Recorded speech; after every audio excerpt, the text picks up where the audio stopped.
2024년 11월 14일 오전 생각의 끄적임을 공유합니다. 경제 증시 이슈에 대한 공유와 해석에 있어 주관적인 관점이 많이 첨부됩니다. 맞고 틀리고 보단 다양한 해석으로 재밌게 읽어주셨으면 합니다. 오늘은 고3 학생들의 수능 시험 날입니다. 국내 증시도 오전 10시에 시작하여 정규장은 4시 30분까지로 1시간 미뤄집니다. 시간 외거래가 1시간 줄어든 오후 5시에서 6시까지 거래되니 참고하기 바랍니다. 3.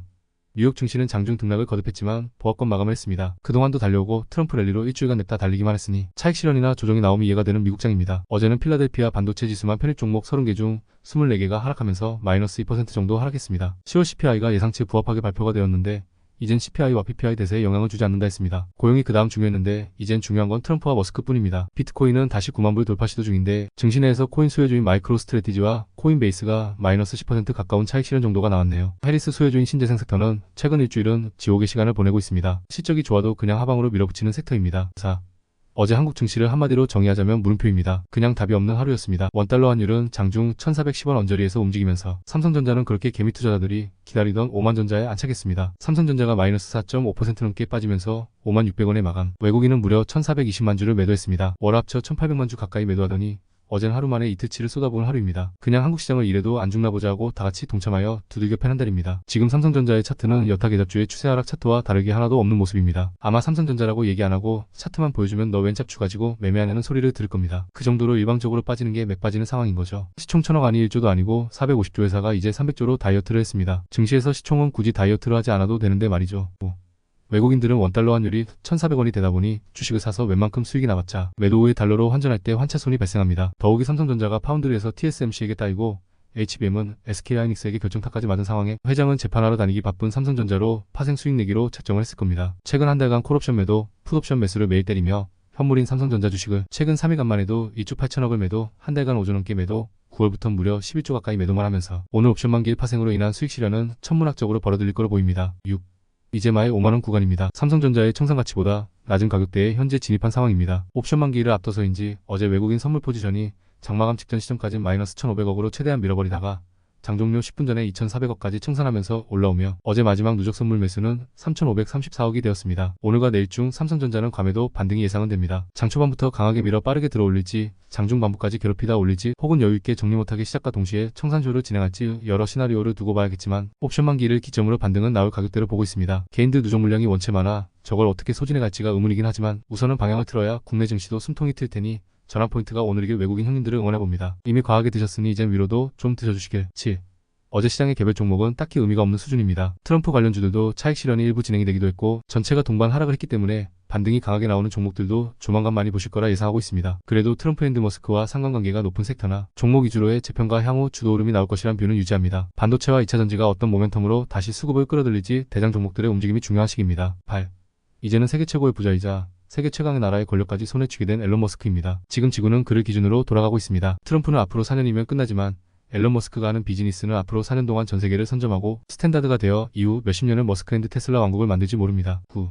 앨런 머스크는 예상대로 트럼프 정부의 초대 정부 효율부 수장이 되었습니다. 정부 효율부 디파트먼트 오브 거버먼트 이피션시 DOG의 약자가 참 재밌게 DOG입니다. 도지코인이 연상되게 일부러 이렇게 약자가 되게 만든 건가 싶을 정도입니다. 최근 도지코인은 급등 시세를 만들고 있기도 하죠. 또 다른 인도계 기업가이자 공화당 경선 후보자였던 비벡 라마스와미와 공동으로 정부 효율부를 이끌게 되었습니다. 조직 이름은 부디파트먼트지만 정부 효율부는 공식 정부 부처는 아니다 보니 조직의 직원 규모와 예산 등도 세부 사항도 전혀 공개되지 않고 수장만 결정된 상황입니다. 다만 부처가 아니기 때문에 머스크와 라마스와미 모두 상원, 인준 없이 곧바로 업무에 착수할 수 있을 것으로 보여 부서 이름대로 효율적인 업무 진행을 할 듯합니다. 아마도 두 사람은 사업을 하고 있기 때문에 정부와의 자산 매각 등의 공직자법을 따르기엔 무리가 있어 이런 부서로 제안했을 것으로 보입니다. 10. 정부 효율부가 앞으로 할 일은 단어 그래로입니다. 정부를 효율적으로 운영할 수 있게 조언하여 트럼프 정권에 적용시킬 것으로 보입니다. 관료주의를 해체시키고 과도한 규제를 없애며 낭비적인 지출을 줄이고 연방기관을 재구조화하는 임무를 맡게 될 것이라 밝혔습니다. 트럼프의 불호가 되어 절대방패를 얻게 된 앨런 머스크가 본인의 사업과 연관된 많은 규제를 완화하는 데도 힘을 쓰지 않을까 생각해봅니다. 이제 진짜 자율주행차가 상용화가 되고 일가구 1로봇을 보유하고 스타쉽은 화성 날아가는 토대를 만들 겁니다. 11. 어제 재미난 이야기로 1222번에 공유한 파킨슨병 히어로가 될 S바이오메딕스를 짤막하게 후속을 이어가 보겠습니다. 12. 임상 호재에도 불구하고 하한가로 밀어버렸고 시간에도 장난질을 쳤다고 했습니다. 어제 21번엔 시나리오도 써보았습니다. 예상대로 장이 열리자 밑으로 마이너스 9%를 미기도 위로 17%를 보내기도 하면서 투매유도 및 엄청난 변동성을 주었습니다. 증시가 마이너스 3% 가까이 하락하고 대장 바이오주도 마이너스 10%씩 급락을 하니 S바이오메딕스 투자자들은 털리고 또 털리고 했을 겁니다. 그렇게 하한가까지 매집하여 털어먹고 지은들고 나서야 4%로 장을 마감 시간에까지 끌어올렸습니다. 13. 장 마감 후 118억에 대한 입금 공시가 떴습니다. 108억이 먼저 입금이 되었습니다. 10억이 어디로 갔나 싶은 찰나에 10억이 추가로 발행되어 들어옵니다. 예상대로 32,950원과 뒤이은 10억은 33,747원으로 발행됩니다. 어제 종가는 26,500원인데 지금 주가는 별 관심이 없는 투자자들인 듯합니다. 이 회사의 기술력에 대한 신뢰가 큰 듯합니다. 10억의 변동이 생긴 이유는 프로디지 인베스트먼트라 투자자 대신 블랙펄, 자산운용으로 대체하여 들어와 빠진 부분을 새로 발행한 겁니다. 14. 최근의 임상 결과는 불치병으로 불리던 뇌질환 중 하나인 파킨슨병 환자가 치료되고 있는 것을 경험하고 있는 겁니다. 그것도 한국에서 치료하는 것을 말이죠. S바이오메딕스가 꼭 마지막 임상까지 성공하여 약으로 시판되어 파킨슨병도 치료 가능한 병으로 바꿔주길 응원합니다. 15. 요새 들어 느끼는 건 일부 정치인들은 그냥 입 다물고 가만히 있는 게 도와주는 게 아닌가 싶은 생각을 합니다. 특히 내로남불 끝판왕인 분들이 많습니다. 뭐 그 정도 철판은 여러 겹 쌓아야 정치를 할 수 있는 건가 싶기도 합니다. 트럼프 덕에 국내 증시가 초토화되는 영향을 받긴 했지만 적어도 트럼프의 언행과 행동은 조국인 미국을 위한 발언이 많습니다. 하다못해 중국의 시진핑조차도 요직 인원들에게 열심히 하려다 실수한 건 책임을 묻지 않겠다고까지 하면서까지 경기 부양시키려고 경제 살리겠다고 별짓 다 하고 독려하는 마당에 한국은 정부에서 뭘 하려 해도 정치인들이 이래서 안 되고 저래서 안 되고 태클 걸기 바쁩니다. 금투세 때문에 주가 빠지던 게 맞냐고 비아냥되질 않나. 정작 코인 시장이 처음 개화할 때 비트코인은 사기고 가짜라고 이해하려고 하지도 않고 부동산 몰빵 정책만 생각하던 분들이 이젠 가상자산, 블록체인 산업은 외국에 다 빼앗긴 채 가상자산 세금은 무조건 걷겠다고 합니다. 세금 못 빼앗아서 죽은 귀신이 붙었나? 뭔 제도는 만들지도 않고 우선 걷고 보자고 하는 건지. 16. 트럼프 당선 이후 비트코인은 1억이 넘는 가격대에서 거래되고 있습니다. 트럼프는 공약대로 가상화폐 시장도 빠르게 재편하려는 듯합니다. 특히 증권거래위원회 SEC의 게리 갠슬러 위원장을 교체하는 것으로 가상자산 시장의 규제를 완화시킬 것으로 보입니다. 이번 트럼프 4년간 가상자산 시장은 확실히 커질 것으로 보입니다. 한국의 정부도 발맞춰 시장 규모를 키우려는 시도를 하려 하지만 정치인 일부는 세금부터 내라고 외치는 국내 시장입니다. 국내 업비트가 글로벌 거래대금 탑티어에 들어갈 정도로 관심도나 기술 여건에서 앞서갈 수 있는 기회가 충분히 있었음에도 각성한 정치 관료가 없다 보니 그저 투기판인 시장으로만 남는 한국 코인 시장으로 남고 있습니다. 결국은 또 미국이 스탠다드가 되면 그 후에 쪼르르 따라갈 한국입니다. 국내에선 STO가 사업적으로 더 많은 기회를 만들려고 할 듯 싶습니다. 17. 해외와 연관된 사업을 하거나 혹은 투자를 깊게 하는 분이 아니라면 환율은 크게 관심이 없을 겁니다. 당장 한국 내에서 한국 돈으로 먹고 쓰고 하는데 환율까지 굳이 신경 쓰진 않아도 되니 말이죠. 해외여행 가야 하는데 환전하려니 생각보다 적게 받기네. 뭐 이 정도가 일상에서 유일하게 환율에 관심 갖는 때일 겁니다. 삼성전자 등 국내 대형주를 투자하는 분은 환율에 관심을 가지긴 해야 합니다. 수출이 주 베이스인 회사이기도 하고 외국인들이 수급의 주체가 많기 때문에 환율에 민감하기 때문이죠. 18. 환율이 1,400원을 다시 돌파하여 1,408원 내외에 거래 중입니다. 지금 언급한 1,400원에 대한 환율은 한국돈 원화와 미국돈 달러와의 교환비를 의미합니다. 미국의 한 달러는 한국돈 1,408원과 교환할 수 있다는 의미입니다. 환율과 주식개별 종목과 한번 연결을 지어보겠습니다. 9월 초에 한 외국인 삼성전자를 매수하려 합니다. 당시 환율은 1,320원 정도였습니다. 1,000달러를 원화로 바꿉니다. 132만원으로 바꾼 달러로 삼성전자 7만원에 18주를 매수했습니다. 시장이 좋아서 상승했다고 가정하겠습니다. 삼성전자가 현재 11월 14일 77영원으로 10%가 올랐다고 가정해보겠습니다. 이 외국인은 삼성전자를 매도하여 13만원의 수익이 생겨 145만원을 확보하여 다시 달러로 바꾸려 합니다. 지금 환율은 1,408원이 되었네요. 현재 환율에 맞춰 달러로 교환하고 보니 1,030불로 바뀝니다.